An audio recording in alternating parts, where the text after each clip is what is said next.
నమస్తే అండి. Welcome back to new updates 9.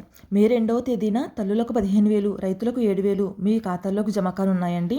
Annadata Sukhibhava మరియు తల్లికి వందనం అప్పటి నుంచి ముహూర్తం ఫిక్స్, చంద్రబాబు కీలక ప్రకటన అంటూ ఒక అప్డేట్ అయితే వచ్చిందండి. ఆంధ్రప్రదేశ్ రాష్ట్ర వ్యాప్తంగా టీడీపీ కూటమి ప్రభుత్వం మరో 2 హామీల అమలుకు సిద్ధమైంది. ఎన్నికల సమయంలో సూపర్ 6 పేరిట హామీలు ఇచ్చే సంగతి తెలిసిందే.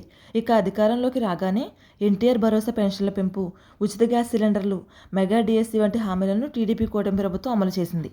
తాజాగా మే నెల నుంచి మరో 2 పథకాలను అమలు చేసేందుకు సిద్ధమైంది. ముఖ్యమంత్రి నారా చంద్రబాబు నాయుడు గారు ఈ మేరకు ప్రకటించారు.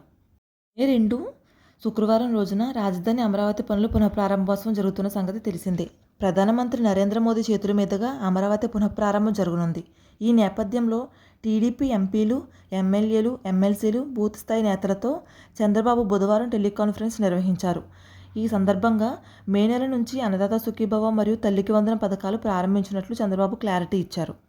ఇక అన్నదాత సుఖీభవ పథకానికి వస్తే కేంద్ర ప్రభుత్వం పథకమైన పీఎం కిసాన్ యోజనతో కలిపి దీన్ని అమలు చేస్తామని టీడీపీ కూటమి ప్రభుత్వం క్లారిటీ ఇచ్చింది. రైతులకు పెట్టుబడి సాయం ఏటా 20,000 అందజేస్తామని ఎన్నికల సమయంలో టీడీపీ కూటమి హామీ ఇచ్చింది.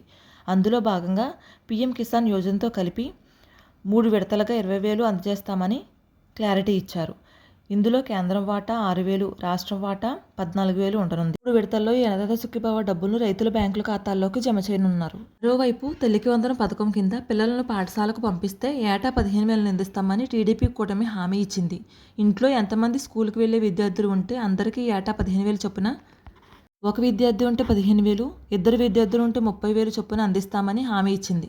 కొత్త విద్యా సంవత్సరం ప్రారంభం కానున్న నేపథ్యంలో మే నెలలోనే తల్లికి వందనం అమలు చేస్తామని ప్రభుత్వం ఇప్పటికే తెలిపింది. తాజాగా ముఖ్యమంత్రి నారా చంద్రబాబు నాయుడు గారు కూడా ఇదే విషయంపై క్లారిటీ ఇచ్చారు.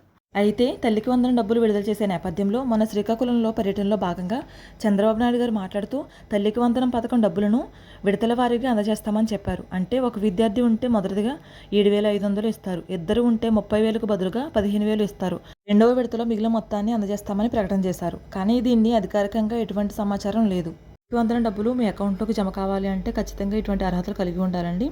ఎవరైతే విద్యార్థి ఉన్నారో ఆ విద్యార్థి ఖచ్చితంగా ఆంధ్రప్రదేశ్ రాష్ట్రంలో శాశ్వత నివాసి అయి ఉండాలి. విద్యార్థికి ఆధార్ కార్డు అనేది ఖచ్చితంగా అప్డేట్ చేసుకుని ఉండాలండి. అలాగే విద్యార్థి యొక్క తల్లికి కూడా ఆధార్ కార్డు మరియు బ్యాంక్ అకౌంట్ బుక్ అనేది ఖచ్చితంగా ఉండాలి. ఈకేవైసీ మరియు ఎన్పిసిఐ కూడా జరిగి ఉండాలండి. అదేవిధంగా దరఖాస్తుదారుడు ఎవరైతే విద్యార్థి ఉంటారో కనీసం 70% హాజరైతే కలిగి ఉండాలి. ఇక రేషన్ కార్డుకు ఈకేవైసీ చేయించుకునేందుకు నిన్నటితో గడువు అయితే ముగిసిందండి. ఖచ్చితంగా ఈ మే నెలలో తల్లికి వందనం మరియు అన్నదాత సుఖీభవ డబ్బులను అయితే జమ చేస్తారండి. ఇలాంటి మరెన్నో కొత్త అప్డేట్స్ కోసం, అలాగే జెన్యూన్ ఇన్ఫర్మేషన్ కోసం మన ఛానల్ తప్పకుండా సబ్స్క్రైబ్ చేసుకోండి. Thanks for watching.